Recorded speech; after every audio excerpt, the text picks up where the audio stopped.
Hello everyone, before we begin with today's episode, we wanted to ask you, have you given us a rating on Spotify, Apple Podcasts, or wherever you're listening right now? If not, please do. If you already did give us a rating, please tell your friends about our podcast. We really appreciate it, and thank you for listening. Your spouse has a bit of a headache, or maybe your back hurts, or your daughter's running a small fever. You go grab some Tylenol like you've done countless times before. But this time, the Tylenol is laced with cyanide. It's time to preview one of America's most famous unsolved cases on So Much Crime, So Little Time.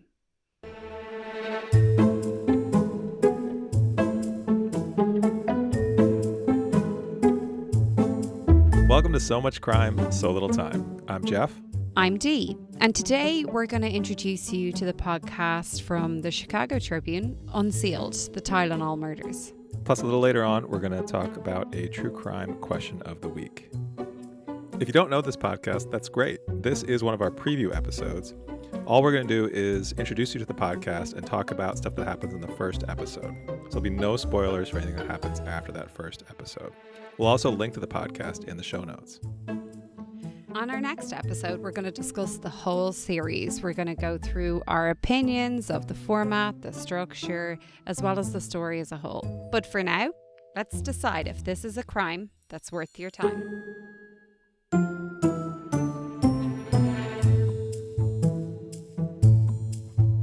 All right, before we begin, let's just talk about what this podcast is. So this is a podcast that was released in 2022. There are 8 parts in total. Each one is about 25 to 40 minutes long or so. Okay, so what is the story with this podcast? There's a group of people who are mostly not connected, who mysteriously die in September 1982 in the Chicagoland area in Illinois. It quickly came out that Tylenol was the cause. It was laced with cyanide. So for 40 years, the FBI have been investigating this case, trying to find the culprit. Thoughts. I want to throw a curveball at you. I don't want to start with the host. I want to start with the name of the podcast. The name of the podcast or the name of the episode? Yeah. The podcast overall. Podcast first, episode next. Okay, let's do it.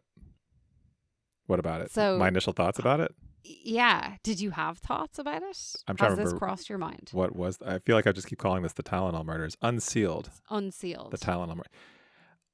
Yeah, Unsealed feels odd to me. I guess that kind of stands out. Like the Tylenol murders would be a great name for a podcast. Why do we have Unsealed? I guess that's about the bottles of Tylenol being unsealed, or is it also a metaphor for unsealing this case because we're investigating a cold case?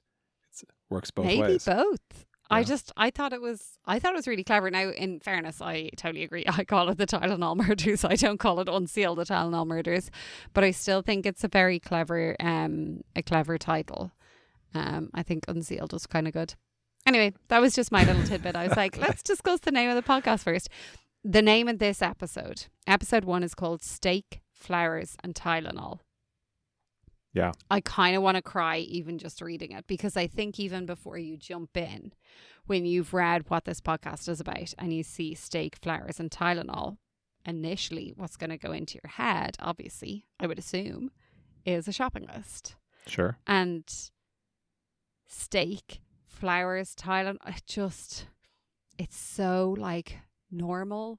It is so, well, if someone buys you flowers in your life. And steak. I mean. Also. And steak. Sure. It's such a great name. It's very telling, like really tugged at the heartstrings. Like if you just look at it and that's all you do, it's like that. There's a lot kind of being said in the name of the podcast and in the name of that first episode. Yeah, I would agree. I think Steak, Flowers, Tylenol. So Steak, Flowers, Tylenol as an episode title. We've talked about episode titling in the past. I think that's a really great one. I just think it's evocative. Yeah. It's powerful. It's simple. Yeah. And made me I'm not big into them usually. It's not something that I'm the one bringing up, being like, did you look at the name of the episode? But this one really stood out to me. So I thought that was great. We usually start with the host. Yeah. I don't really like the host isn't really present that much in this one. I don't feel like I didn't feel like she was inserting herself into the narrative that much, apart from the very start, which we can talk about now in a second. But like, I don't necessarily have any feelings towards the host. Well, there's Are you yeah, similar? there's two, right? There's Christy Gutowski and Stacey St. Clair. I'd be lying if I said that I could tell which one was which. I don't know if I noticed there was two. Yeah, there were two, Christy and Stacey. Yeah, no, I think this actually, the first thing that jumped out at me was that this episode was like the first episode of the Retrievals, where most of what we're hearing are the people who were involved, and I mean, obviously not the victims, the people who were around the victims in various ways, and the hosts are sort of in the background, with the exception of the sort of prologue at the beginning, which I think we should talk about. But yeah, that stood out. The hosts were very kind of in the background, at least in this first episode. I'm curious if that's going to continue. Yeah, it will be interesting. Like, it's definitely something I kind of enjoy. I think like the first episode, and I suppose this is why we're doing these kind of preview episodes for our reviews. The first episode is so important. It's integral to the rest of the podcast and setting the scene. I kind of like when they take a back seat, when the hosts take a back seat and let the story tell it to the audience itself. But yeah, so I thought that was interesting. Okay. So the start. I have a real love-hate relationship with the start of this podcast. I'm going to go in heavy on the hate for a minute. The very start was somewhat interesting. Like, the FBI are investigating this guy, and they're like, so the two hosts are like tracking him down. Like, are they stalking him? It sounds really stalkery-ish. Maybe that's just what reporters do. I don't know. Didn't love it. They're like, don't run. And then a minute later, they're like, oh, he's pretty unsteady when he's walking. I'm like, but then don't be shouting, don't run. I don't know. It just all felt a little bit too harassy. Yeah. To me. And like, he even said, like, I've been someone, I couldn't quite figure what he said. Someone has been harassing me for 40 years about something I had nothing to do with. And then it's like a snippet, the reporters or the hosts are saying like, oh, the FBI like raided his house and blah, blah, and this is the stairs where this happened. But I was just like, what is happening here? Like, it felt a bit wrong. I didn't love it. Yeah. I was kind of hoping you'd say you'd liked it so I could disagree with you, but sorry. No, I also thought, like, I really enjoyed this first episode as a whole. I thought once we got past this prologue, it was really well made, really engrossing story, really well put together. But this prologue really bothered me. And I thought a couple of things. So in addition to what you said, so I think, yeah, I actually wrote down the "don't run" were with the Chicago Tribune bit, which I thought just like, you're hounding an old man who maybe is a murderer. I don't know. We don't know his name. They don't even say his name.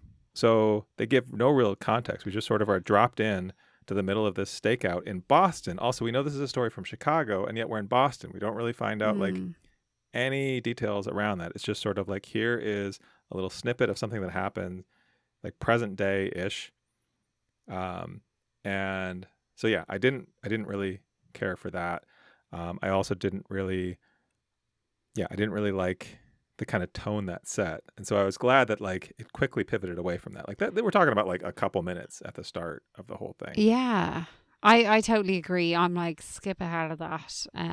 You used to love talking to the Chicago Tribune. All right. Like, I don't know. They just sounded a bit mean. And as you said, like, maybe he's a murderer. Like, we don't know. We don't know who this guy is. Right. We just know the FBI have been investigating him for a long time, but that's all we really know. I didn't love that. I will get to the love part of the intro, though. The second intro is what I'm going to call it. It was so strong.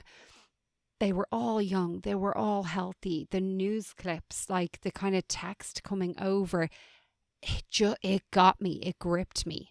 Like, the first part could have been an ad. It could have been something I just wasn't even listening to. But that second one, it got me. And I was like, yes, I am here for this. This sounds... I was already like, my heart was invested. My head was invested. I wanted to know what happened here. which I feel like should be what the intro does. And yeah, I'm glad they had that second part in, but the prologue was just, it was awful. Yeah, and I was curious if this resonated with you in the same way it did with me. So so we transitioned from this little stakeout bit, which is short. And I think if you listen to that and you think, oh, I don't like the tone of this, and you turn it off, like that's a mistake, right? Like I think you should stick with it.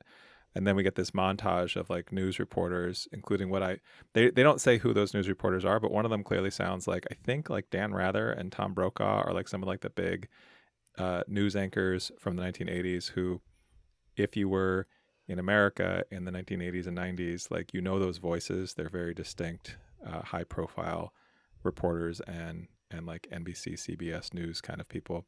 I'm saying these words that I think mean nothing to you, but I mean, I know NBC and CBS News, but yeah, I was just about born in the 80s and I was not in America. Okay, so Tom Brokaw and Dan Rather are like still famous and alive well into the 2000s. Okay. As of the recording of this podcast, I think they're both still going. Not on the evening news, but anyway. The point was, I think it's a great pivot into a strong montage of like the gravity of the case, the tragedy of the case, right? And then we get in kind of the episode proper, right? Which is the bulk of the time of this episode. So, but I want to ask, before we move off of that prologue, how do you feel about like, I feel like we've heard this in other shows where they start with this sort of like, it's not the end of the story, but it's like this sort of undefined like snippet that happens clearly later, rather than just kind of starting with like setting the scene of what's happens before the crime. Like, what do you think of that as a conceit? Maybe not necessarily how they execute it here, but just that as an idea of a way to start a show like this. I mean, I don't know if I can say like definitively I like that or dislike it. I just think it really depends on like how it's done. And I know we've already said like I didn't think it was strong here. I feel like we've seen it done quite well in other episodes or in other podcasts. It's not my favorite. It's like when you're reading a book and they tell you the end at the start and I'm like, okay, so now I just have to think about like how we get there, but like I don't know. I don't want to do that. I just want like a linear story. I really do feel like if they had just cut that first bit, it would have been good. And yeah, I think if I have to go definitive on this, if you're forcing me into an answer, I'm going to say I don't like it. Forcing you into an answer. Yeah. Yeah. You have to answer this question. Yes, I don't like it. Okay. What about you? I don't like it either. Cool. I actually actively try to immediately block out what I just learned in the beginning so that I can be immersed in the story, which honestly is like, I feel like I've honed over the years of reading or watching movies or TV shows like that. It's a common trope, right? Like you start with the end and then you loop back. And I feel like I have a great ability to sort of like willfully disengage from that part of the story so I can just forget about it. I wonder like how many people listen to something like that and then think like, oh, this is what I loved about it is we knew what happened at the end. Like we knew the outcome, but we just didn't know the like journey there. Like I wonder how many people it works for or how many people throughout the podcast or the book or the movie, whatever it is, are thinking about the start and being like, but how did they get there? Like, how did they get there? I mean, if this podcast is a representative sample of the world at large, then 0%. I don't know if it works. Is that how statistics work? I think that's how statistics work. All right. Tell me, I will say before we jump in further, I want to pause and talk about we have at least 3 professionals in this episode who get shit done. They are quick. They have urgency. It's so impressive. So we've got Helen Jensen, who's a nurse. We'll talk about her a bit more later. We've got Chuck, can't remember his second name. He's the fire guy. Chuck Kramer. And we've got and we've got Dr. Kim, and he's the doctor who is pronounces Adams, Adam dead, and then sees his brother and his brother's wife coming in just as he's about to clock off. They get stuff done. Like, it was really impressive how quickly they got stuff done. And I know we'll get to that, like the whole like story behind it in a second, but I just feel like, you know, Yeah. we've gone through a fair amount of podcasts so far, and generally speaking, nobody's doing anything that they're supposed to do.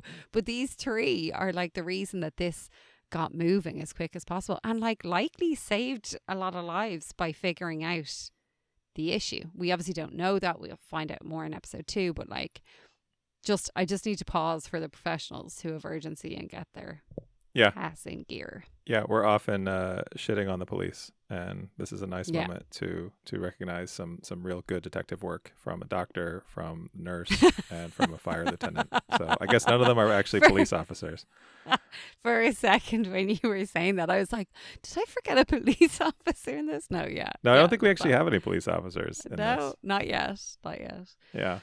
Well, all right, so let's jump back. So we once we get into kind of the story proper, we talk about this day, which is so we're in September 1982, and we center on the Janus family. So there's Adam, that's where the steak flowers Tylenol comes in, right? So picks up his 4-year-old daughter. His 4-year-old daughter goes to the store, gets the steak, the flowers, the Tylenol, goes home, and takes the Tylenol, takes a couple of Tylenol.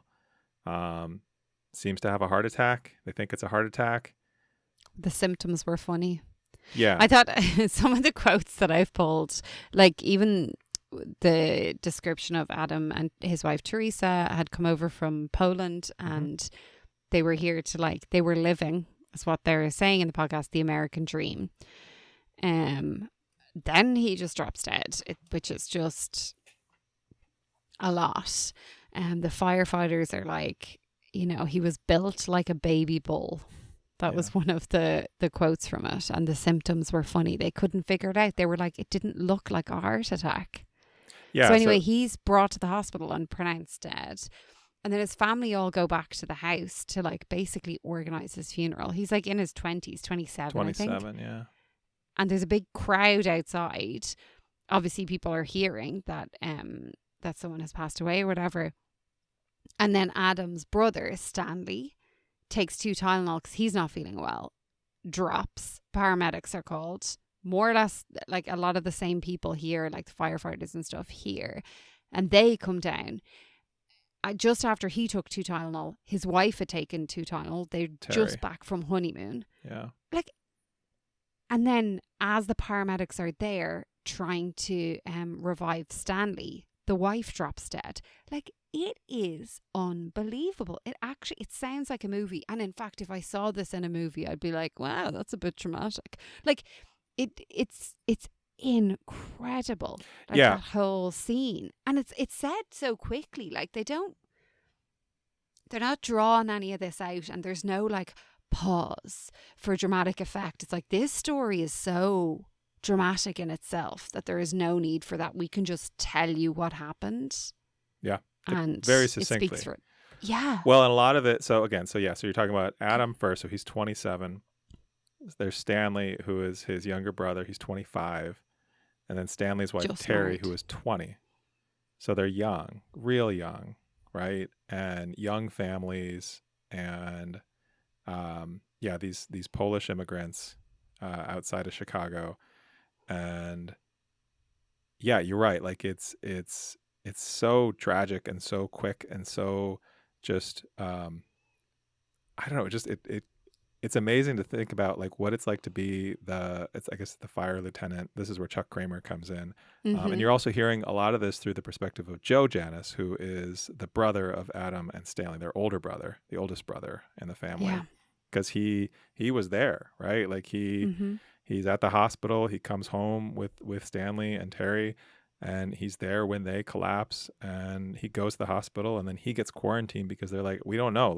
Is this something that affected all of them? They quarantine the family, they quarantine Chuck Kramer, the fire lieutenant. They have no idea. They know it's not a heart attack, right? Yeah. But they don't know. But they don't know what could have happened. So it's over Which a must dozen be people. just so terrifying for everyone involved. So we also have to note that Adam's wife, Teresa, is said to have very little English. So like, as scary as this would be, if you can really understand what's going on, like she's constantly needing like translation by Joe or by Adam's sister. I don't think they mentioned Adam's sister's name. So yeah, it was just really unbelievable. And then Dr. Kim comes into it. So again, with the drama, apparently he was leaving the hospital, like signing off his shift as The second wave. Stanley and Terry are being brought in. Like, well, and so you're talking earlier about the great detective work here. And so Chuck Kramer gets quarantined. Mm-hmm. And then we feeling so helpless. Right. This is a guy who wants to go on and help people and fix problems, right? Like, and he wants to do it now. He's like, I want to get this is talk about this urgency. And get shit done. So he responded to the first call with Adam and the second call with Stanley and Terry. So he knows that something is seriously wrong. Yeah. And so he calls Helen Jensen. So she is a nurse. I need to pause. What the hell's a village nurse? I have no idea. She's described as a village nurse. I'm like, a village? Like, we're not in the mountains. Maybe it's the village of Arlington Heights, Illinois. Cool.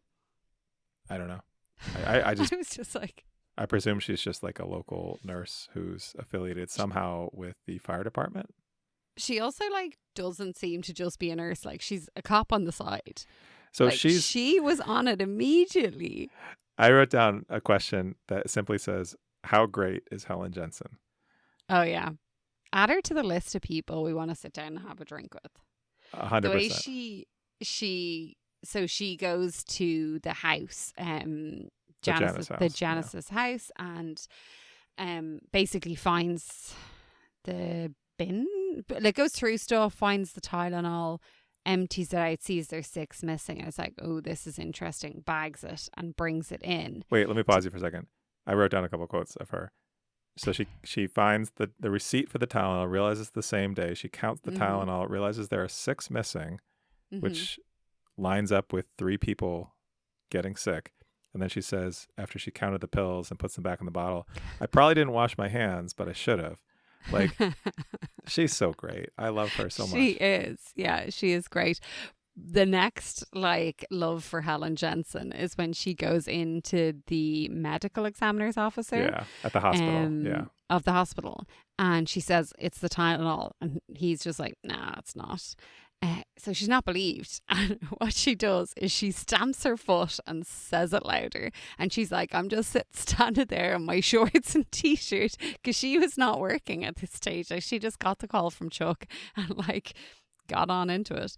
But it really pissed me off the way like this dismissive examiner, and look, like, I don't know, I've never been a medical examiner. I don't know how many people come up with these ideas of what might be happening or whatever, but like, why was she ignored? Was it fear? Was it a lack of respect? Was it like a sexist thing? Like, it's probably all of those in some form, yeah. Right? Like, we don't know. It's 1982 as well.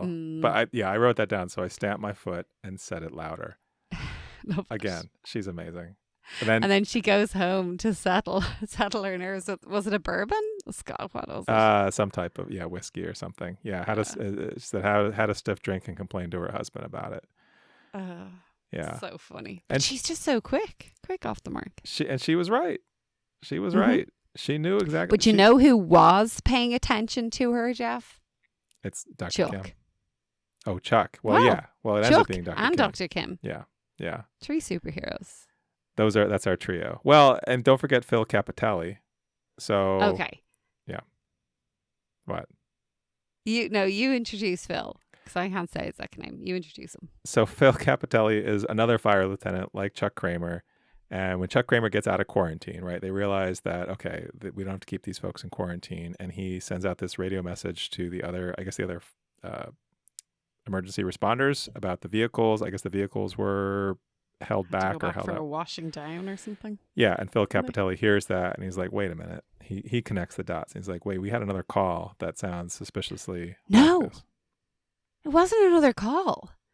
It was Phil rang. So not over the dispatch. He rang on his phone and said, my mother-in-law, like a person my mother-in-law worked with, her daughter died today from taking Tylenol. This is one of the Marys. This is the 12-year-old. Mary Kellerman. Yeah. So before we get into Mary Kellerman, Phil rings and says, well, guess what? I have a connection to this other person who seems to have died because of Tylenol. And I'm listening to this being like, is this fucking Ireland? Everyone is connected. Like, that feels like the most Irish thing ever. It doesn't really feel like a Chicago or big city thing. Maybe Chicagoland, everyone knows each other. I don't know. Do you know? Okay. I will say this. Chicago, the greater Chicagoland area, it's a very big area. Lots of people live there. But also, I feel like there is a tight-knit element to it within the communities, right? Like, there are certain communities that are very closely woven together.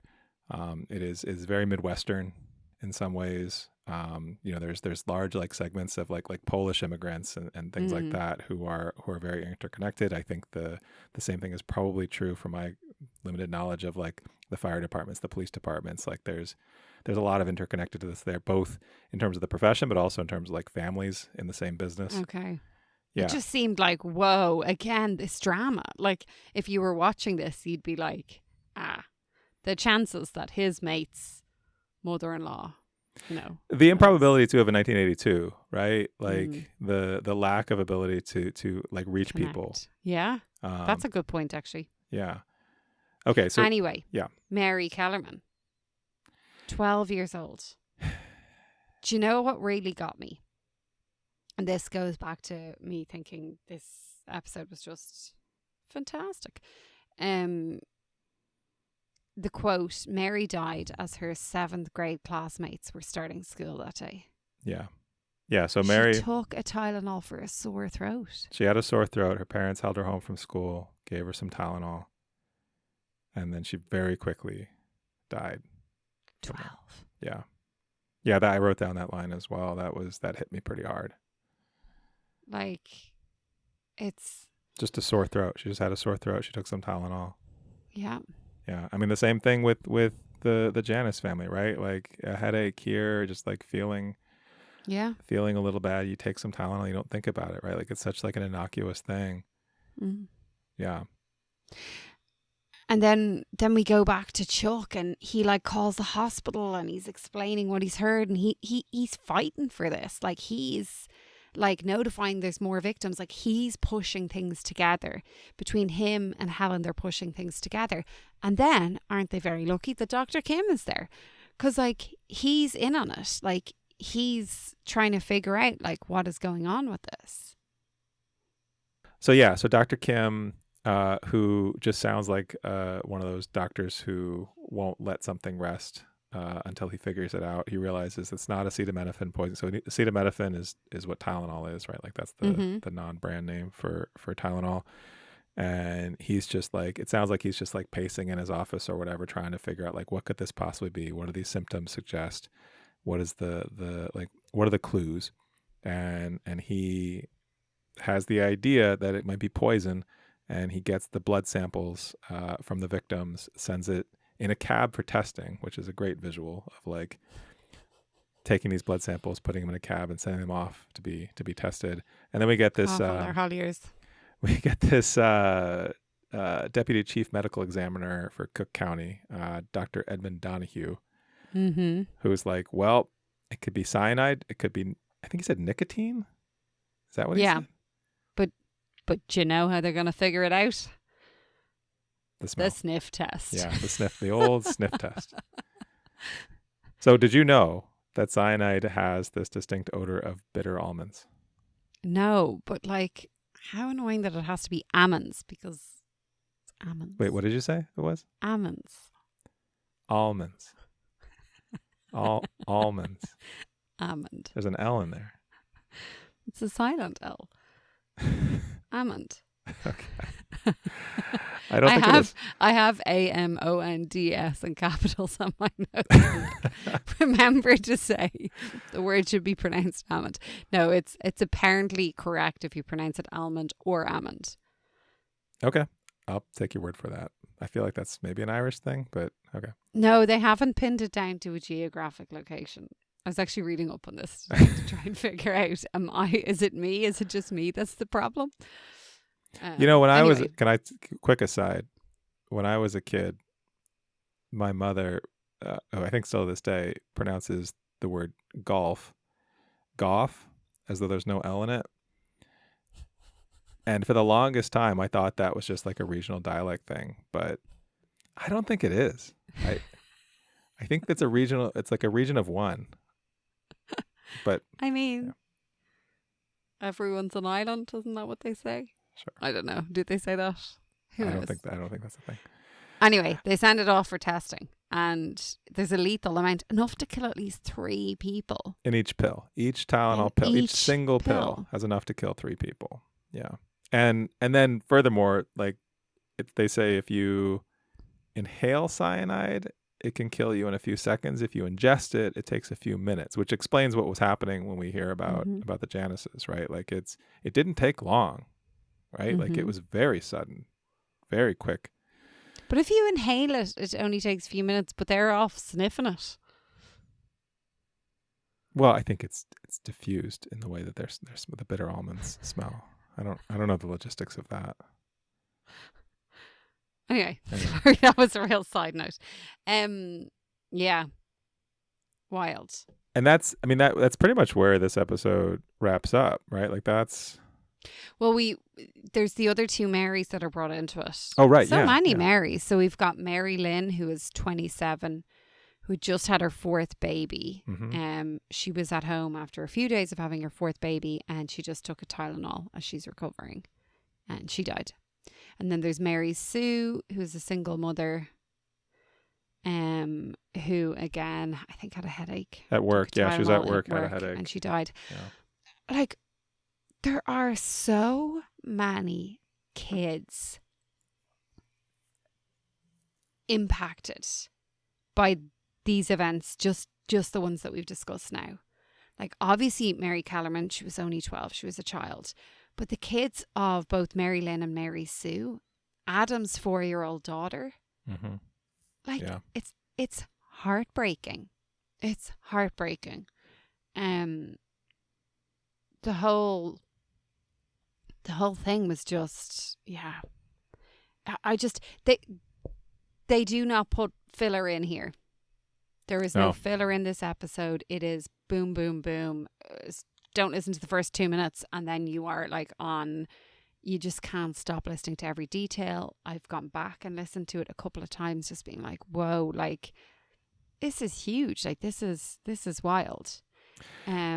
Yeah, I would agree with that. I think that's one of the things I really liked about it. Like it moves so fast. I mean, it moves so fast that I went back and listened to the whole thing a second time, and it still moved quickly. Like it felt, even though once I knew the bits and pieces of the story, it still felt like it moved right along.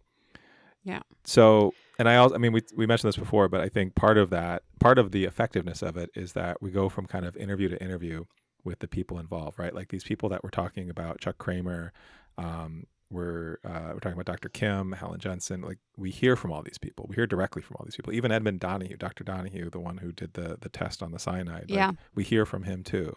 So, and then back to the Janis family, we hear from Joe Janis. So getting the voices of these nice. People. Yeah, you're so right. Like it's so nice to not have just like one voice. Like they have an array of people who were there, like primary sources able to talk to them. Like that has really strengthened the episode. We've dealt with podcasts previously, where like Filthy Rituals, where really there's like one main narrator of the story, and so if you don't warm to that narrator, there's a lot of him in it, like it can be kind of hard.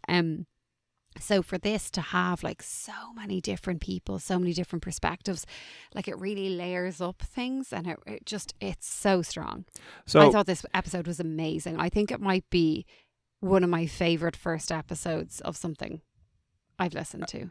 So it was I would so agree. strong. I also like, I'm a fan of a story that just doesn't drag it out, right? Like doesn't try to make Mm-hmm. like an hour of content when, I mean, there is an hour of content here. They could have made an hour Oh, easily. They could have 100%. split this, but they Yeah. didn't. They could have sort of dragged out the different stories of the different victims, and maybe they'll get more into their stories later. I don't know, but I think the fact that it kind of hits you like again and again and again as you go through this, and then you realize like before you even know it, we're at the end of the episode. So like I'm like very hooked on this, very eager to keep Mm-hmm. listening. Me too. I also think we know from the start that this is an unsolved case, but Why do we do this to ourselves? I suspended disbelief. Like I get into the story and I think, oh, they're going to solve this by the end of this, and I'm going to listen to the second episode. I'm going to listen to the third and the fourth and the fifth, and I'm going to be thinking all along, like, yeah, we're going to get there. Like we're going to get resolution, and yeah, we're not.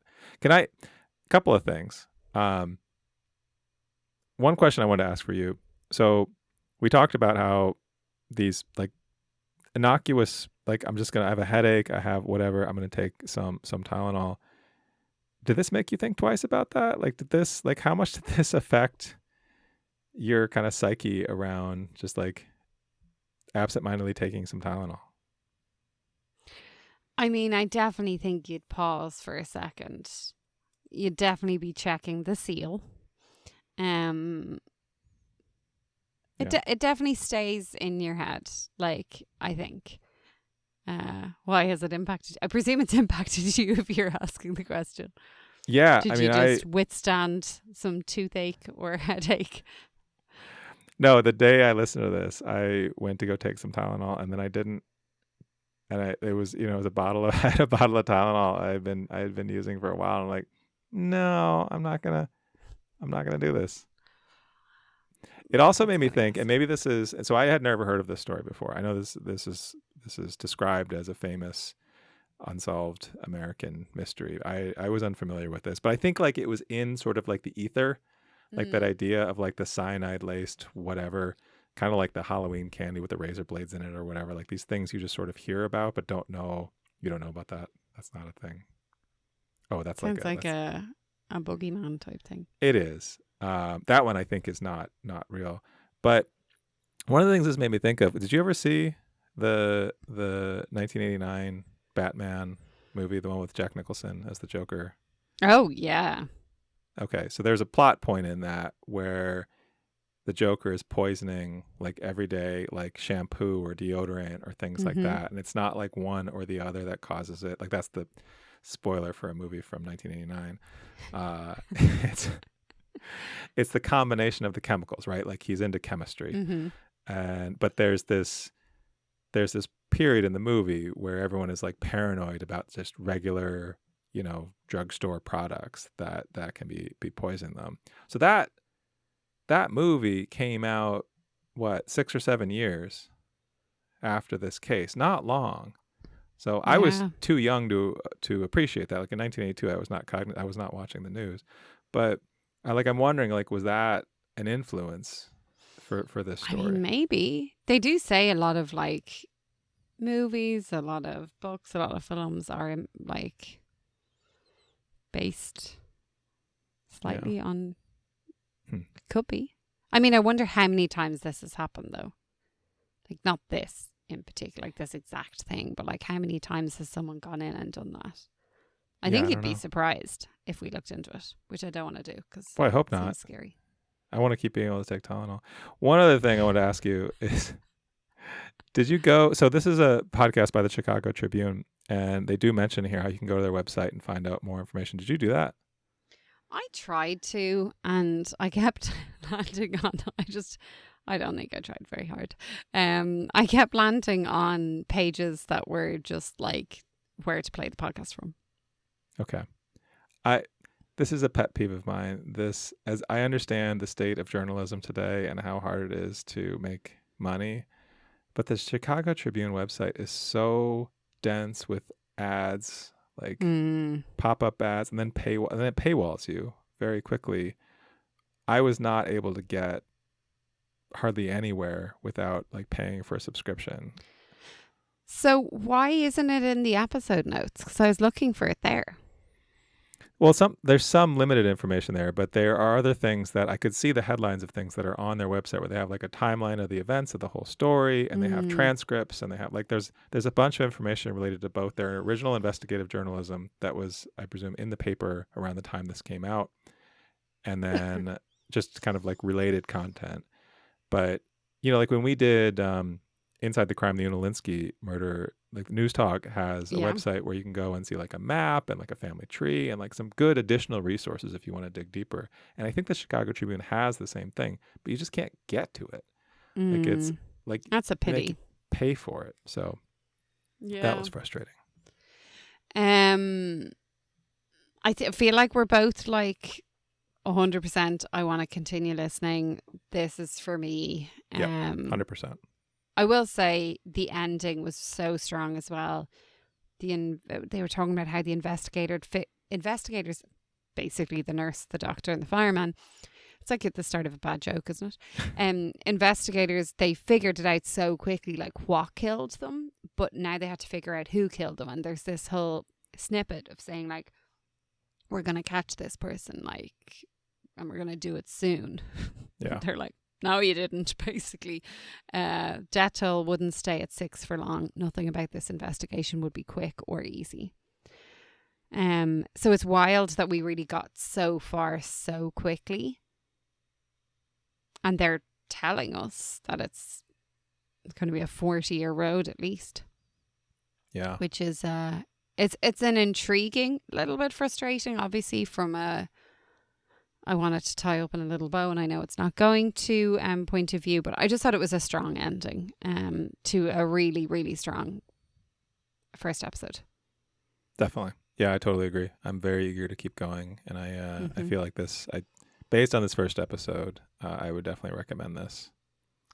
Would recommend to a friend. Absolutely. So friends, get out there. Get listening. Our next episode, remember, will be out. Our full recap will be out on Friday. But don't go yet, because we have our true crime question of the episode.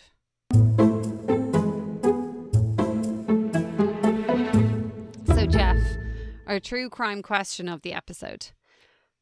Do you crave resolution in a true crime podcast? Unlike here, obviously, where we know it won't resolve. Yeah, it's funny. As much as we talked about liking how this starts and knowing that it's going to end unresolved, like that is somewhere in the back of my brain, it's going to be lingering that like I'm not going to feel good about this at the end. This is the way I feel when there's like, I don't know, 50 pages left in a book that I'm reading where like, oh, I really enjoyed this, but are they going to like stick the landing, or am I going to like, is the end of it going to really leave me disappointed? And I think that's what I want in a true crime podcast. Like I want some type of justice. I want some type of like clarity. I want some form of resolution. So yeah, I think I'm worried that that's going to bother me here. It's bothered me in ones we've listened to before where it just sort of like it's an open-ended, unsolved case. What do you think? Yeah. 100%. Like I want the bow on it. I want Jessica Fletcher to march in and like, be like it was him, or it was. Is that her. where that comes from? Is like the Murder She Wrote, the the 1 hour procedurals, Monk or whatever, where like it always ends neatly. Like it doesn't always end neatly. Often, more often. It often, yeah. Probably. I also just think it's like I'm a product of my time. Like this whole like happy ending, the whole just everything is instantaneous. I want it to be an end. It also like it's disconcerting to know that someone is out there. We don't know who has done this. Yeah, I think so. Like it's funny because in comparing it to like books or movies or something, like in a serious literary fiction novel or something, I almost don't want that. Like I feel like that's not reflective of life, which is funny because I've said that about books where I feel like the ending can be sort of too contained or too. But in real life. But ironically, yeah, in real life, I really wish it would be. Like Yeah. if I'm gonna devote these hours to listening to this podcast, where like you said, like there's a real criminal out there, someone who's murdered people, like here, like with these families that are broken up, these children that are left without their parents. Like I want someone to be held accountable for that. Yeah. And it bothers me to know that that's not going to be the case. I mean, I will say it makes for a really good conversation, like to say, like, you know, who do you think? Like, do you think they had enough, like, evidence or whatever? They obviously, the FBI have investigating this guy at the start that we don't know his name yet, but like, it'll be interesting to see, like, okay, you've been investigating him for 40 years. Does that just mean you've no evidence? Like, it'll make for an interesting, I think, discussion.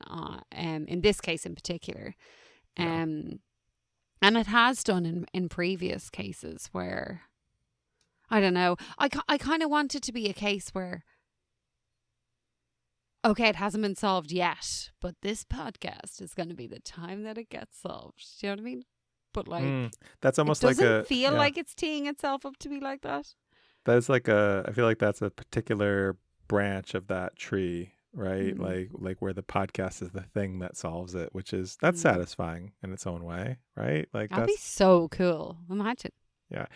I mean, some of this gets back to something we talked about, I think in one of our very first episodes where we talked about where we first sort of started listening to true crime. And I mentioned Serial, like season 1 of Serial, which is one of those stories where there's sort of an unsatisfying end, or there's so many questions answered that you don't get a good resolution to. And that's a case that has sort of dragged on over the years since that came out. And it's still like, as captivating as that story was, it didn't reach the conclusion that I think it promised. It kind of felt like, I feel like this is sort of a bad comparison, but like to a season finale of a TV show, or not a series finale of a TV show, where it's like, like I love this show, but the last season or the last episode just wasn't good. Like it didn't leave me in a good place, and that.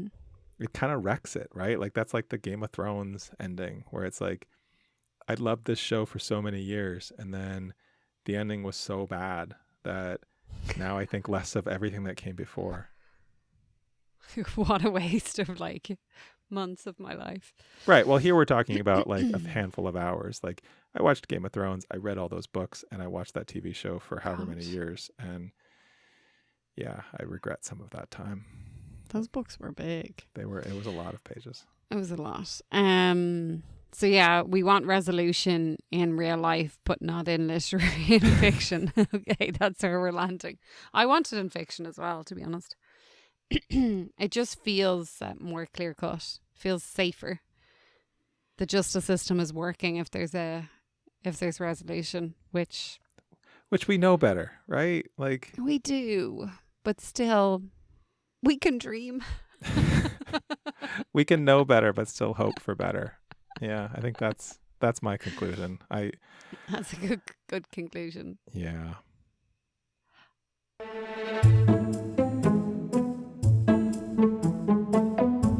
In the next episode of So Much Crime, So Little Time, we're going to do a full recap of Unsealed, the Tylenol murders.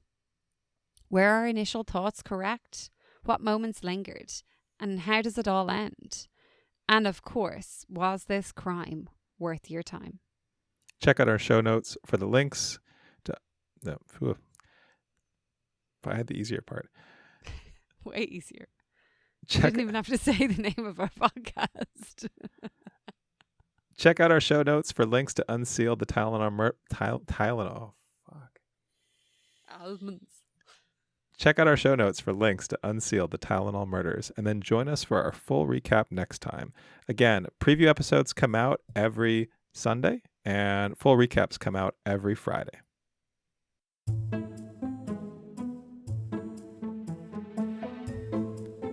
So Much Crime, So Little Time is a production of Mind Glove Media.